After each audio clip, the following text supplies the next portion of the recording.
Now, I don't know how painful that is. Okay? But what you're doing is neglecting the left hand can still defend the person you're attacking there, right? Do you understand? Not in every situation. But here the person has grabbed your hand in a forceful manner. And what hand is he trying to hit you with? The left. The left. There are left-handed people in the world, you know. Right. And what does that mean? They're going to hit you harder with the left than with the right. Right. And for them, their strong hand is the opposite hand of yours. So you got your Uki shaking you with his right hand. Well, if he's really right-handed, he's going to do that anyway. Yeah. But if someone left-handed would shake you with the opposite hand, right? And you would be shaking his left hand too, right? Unless he knows that, and then he's shaking your right hand and is going to hit you with the left. Right. Do you understand what I mean there, Mr. Abar? Right. Right. He'll still shake your right hand. Right? Because that's how most people shake hands. Right? But his strong arm is the left hand. Right. You're just letting your Uki tap out. Right. I also admit I've never been in this technique before to know if I can resist it or not. And even though I know there's a place, right? It's on Wilmington Island. I don't even know when they have damn classes. Exactly. I know. I don't know what that's actually like to really do it to someone either. I admit that, right? I don't know how painful it is. Okay, but if someone can stand more pain than you, right, that might not be nothing to them either. And if they're offering your right hand and really left-handed, their coup de grace is going to come from the left hand, right? Because it's their stronger hand, right? See, that's what I mean, right? And you're taking it for granted. Now, your techniques where you deal with both hands in this series, I like those, right? You twist the arm up, you throw the butt on the ground. Yeah, those are cool. You can't do nothing there. You're taking care of both hands, right? But here you're taking the left hand, and all your uke's doing is not resisting you and putting it on the ground and tapping out, right? Most people, a little wrist pain, if they're left-handed on the right, don't mean anything. They're still going to hit you with the Superman punch. All he got to do to hit you from there is jump up and punch you in the mouth, right? If he's left-handed, right? He's offering his right hand as a sacrifice, right? To see if you're going to do something to him if he gets a little aggressive with you. Because he might see you as more of a threat because you're right-handed. And most right-handed people don't like lefties. You know what I mean, right? Uh-oh. So he's going to Superman punch your ass, right? What he's going to do is jump up and punch you with the left hand because that's his strong hand, right? And you're not going to expect it. I would, right? I know he can punch you with the left hand, right? But you act like he can't at all. So all your Uki is going down at the pain on his wrist, right? I can think about the pain on my wrist. Especially since I fell 3 stories and been dealing with all kind of arthritic problems since I fell, right? In fact, I woke up in pain in the hospital, and that's why even if they were trying to tell me I would be paralyzed, I would listen to it, right? And prove that I could walk within 6 weeks, right? And if I'm still feeling pain within 6 weeks, I'm not paralyzed. Is what I had to tell him, right? I know. No matter what you see, we Christians walk by faith, not by sight, right? I don't feel like I'm paralyzed for some reason. I don't know why. It could be the 2 men Jesus healed. I believe with them, in Jesus, right? I know. It's all I can say. But instead, it's going to give me what kind of pain, though? Arthritic. Which can still paralyze you or make you incapacitated for a little while. If it gets up to the 10 area where I'm crying at night because of the pain I had all day trying to work, for example, with labor finders. When I tried to work with labor finders, I went to bed in tears, right? And would cry myself to sleep, and tears coming out my eyes, and I don't know why. And again, all I'm doing is picking up garbage half the time or driving people around, right? I'm not doing anything strange. It's not even when I worked at Little Caesars, right? That should really cause that kind of pain, right? But I just couldn't keep up the daily pace of a 9 to 5 job, right? Then I went on disability, right? Because of the authentic pain, not. But schizophrenia can't heal you. That will be fictional part of it, right? Right. If Jesus ain't fictional, can he heal me like the 2 men he healed in the Bible? Yes. Yes. But if you're trying to make him fictional just because you're a doctor and you don't understand how he healed by faith, not by sight, all they might have had to do is believe he's the Messiah. And I have more than do that. I understand the 7 seals John's talking about in Revelation, right? And I'm supposed to, I had the dream that if you read the Bible the right way, would make you think you're one of the 2 witnesses too, right? I dreamed of the throne of God in heaven and standing before it like Gabriel, right? I'm not saying I'm Gabriel in the flesh. I don't know about that. But I could be, as Gabriel in the flesh. As a man child, right? A male child. Now, why is Gabriel, though, maybe more male than Jesus, right? Though it don't mean he don't have his wife in heaven either. Now, if we can become 2, so can they, but they're more in a fiery, gaseous form. And they don't have sex to reproduce. Whatever they do is involved with the fire and the heat to reproduce, right? But they're fiery creatures in heaven, right? Right. Paul says that in First Hebrews, right? The first of Hebrews, I'm sorry, right? The first chapter, if you read it, right? He tells you what they are. They're as flames of fire. Well, that means they're similar to the sun in form and design, right? They're kind of like a fiery living creature, right? If you're seeing one, and whatever you are seeing, you're trying to describe it as if you're seeing something on the earth, it's not like anything you've ever seen on the earth either. Though Daniel is the one to see the angels, right? And so is Isaiah and Ezekiel, right? Now, some of them cover their bodies, right? With their wings, right? One had 2 and one had 4. Well, the one with 2 had to cover his body with 2 wings, right? And 2 wings he flew, right? And what were the other 2 for? Read it to find out if you don't know. It's not that I don't know, right? 2 were to fly, 2 were to cover his body. What were the other 2 for?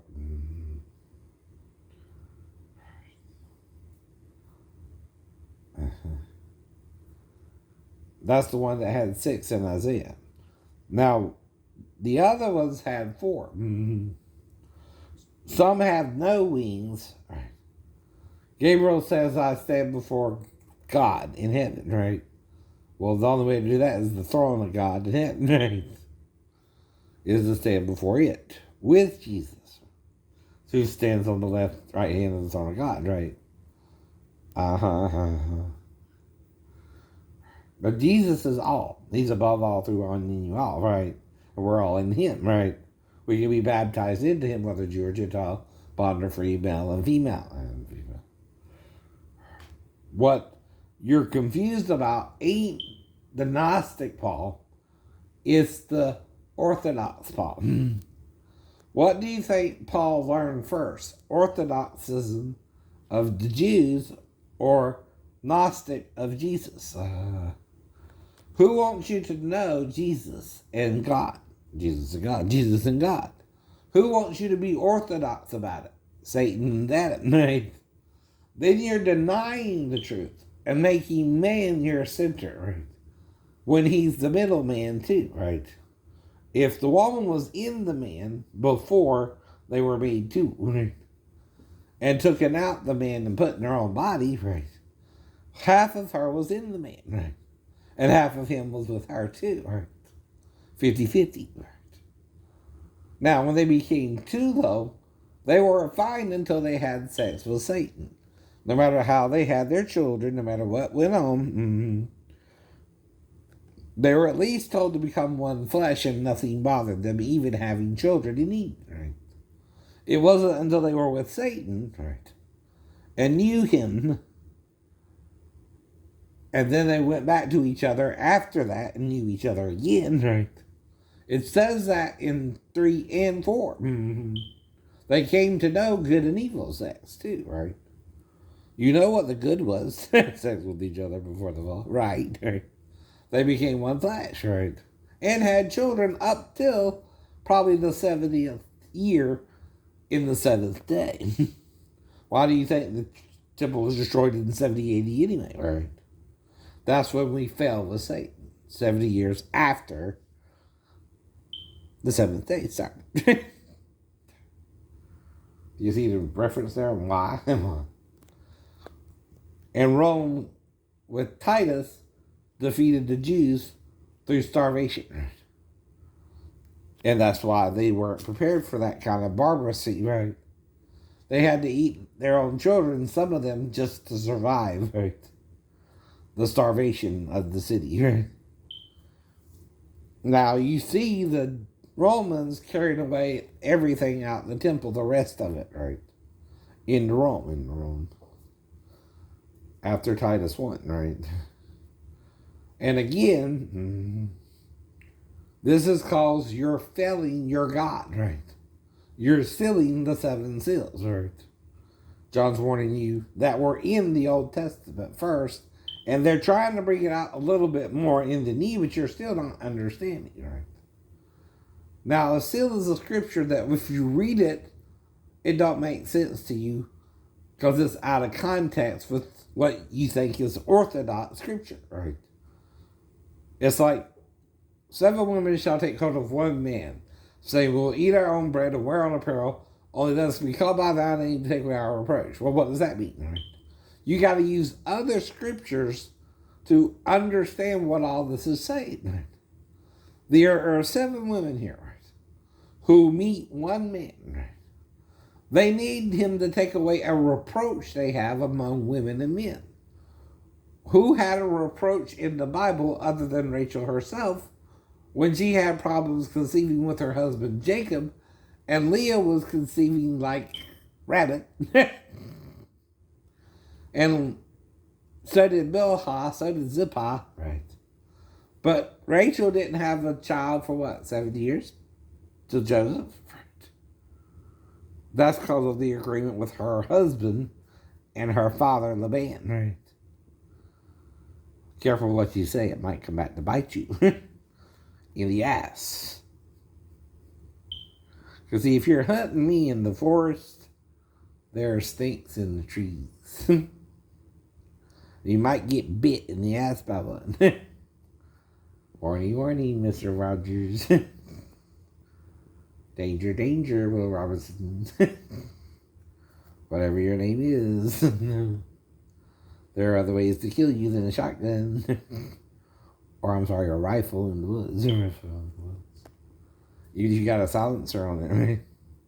Now, a real silencer, you don't hear even the you hear in the movies, right? You don't hear shit. Out there shooting at you. Yeah. You know that, right? You don't hear even you hear in the movies because that's to give you the idea that you can barely hear it anyway. You hear it up, right? That's what a silencer does. It takes away the boom or the bang of the shotgun or the weapon you're using or the rifle, right?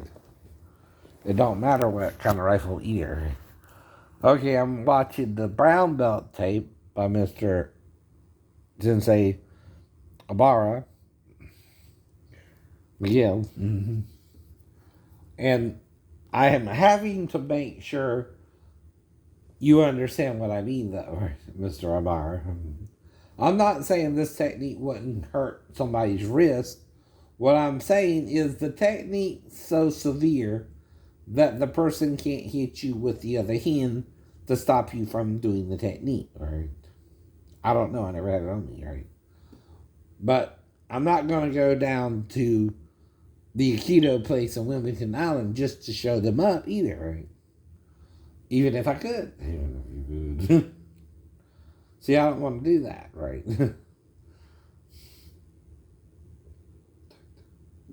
But to take me for granted, like Rinchi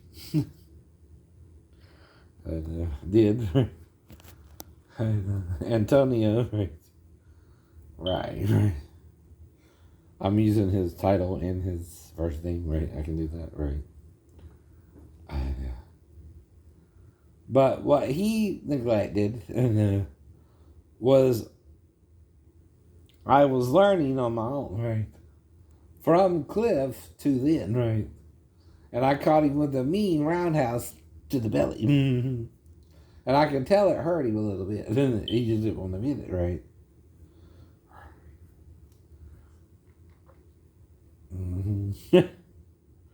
And see, what I did was I did what Taekwondo calls a rising roundhouse, right?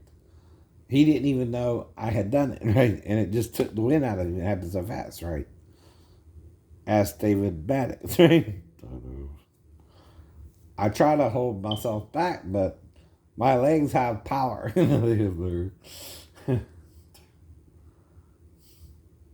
And if you miss the kick and it hits good. It's good. But it's called a rising roundhouse. It's called a rising roundhouse. The person don't even know you did it because it's under their guard, right? But it's right on the belt, right? The hara. And it'll knock the wind out of you. Same as hitting you in other places, right? There's two places you can knock the wind out of someone. The hara, which is 2 inches below your navel, right at your back belt level, right? Right. And if I hit you right on the back belt level, that's your hara. That's where your wind comes from. When you try to use your diaphragm, it goes into your belly, right? Your intestines, right? Well, I'm kicking you in your hara, in your intestines, right? When I did that kick above the belt, too, right? Right on that line, right on that line. That's why it knocked the wind out of you as if I hit you in the solar plexus, right? That's your second source, right? Your first source is naturally here, right? The second source is down here, right? Right at belt level, right? But see, my belly is here, right? 2 inches down for me is different now, right? But I hit him right there, right? Right on the... And I know it knocked the wind out of him, right? And he don't understand why, but I'm trying to explain it to him, though, right?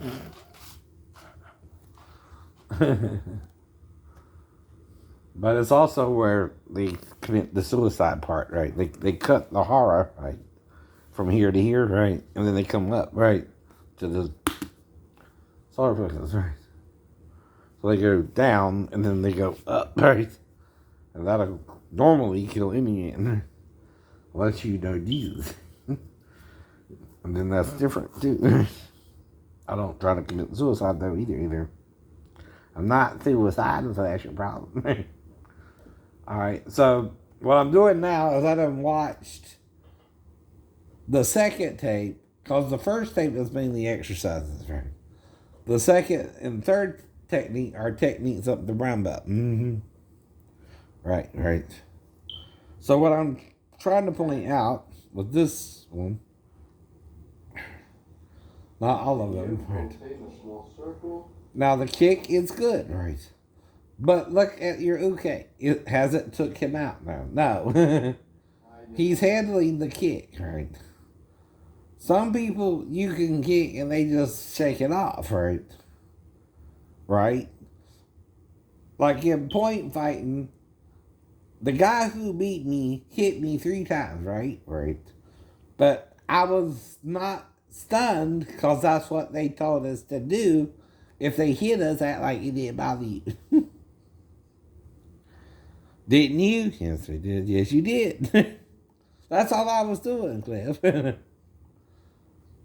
they're not supposed to hit you hard because we had different kind of padding, right? I should have won that match because he hit me all 3 times and I'm not trying to hit him. I'm pulling my kicks, right?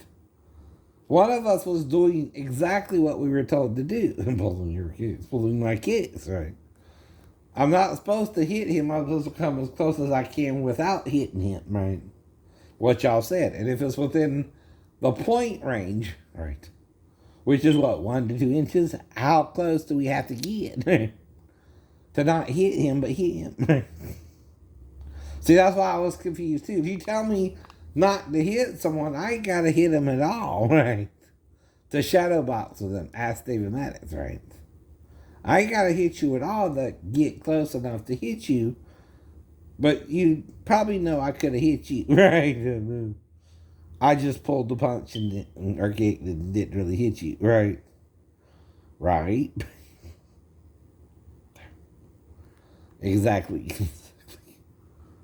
Now, if you get what I mean, right? But y'all were telling that. That's that cause of the pats, right? And see, I was aiming at him. I did a good technique, but I was never awarded the point. And I was kind of disappointed, and that's when he hit me. I knew that. After I got my point. I should have got my point. And then he got his point because I thought I should have hit him. Was close enough to hit him, but he didn't give me the point. And then I kind of lowered my guard a little bit, wondering, well, why did I get the point? And then he fully hit me, right? 3 times. And you still told us to act like it didn't bother us if they hit you, and we would know they hit you, right? And you would still win. You get the point. You get the point by default. Right.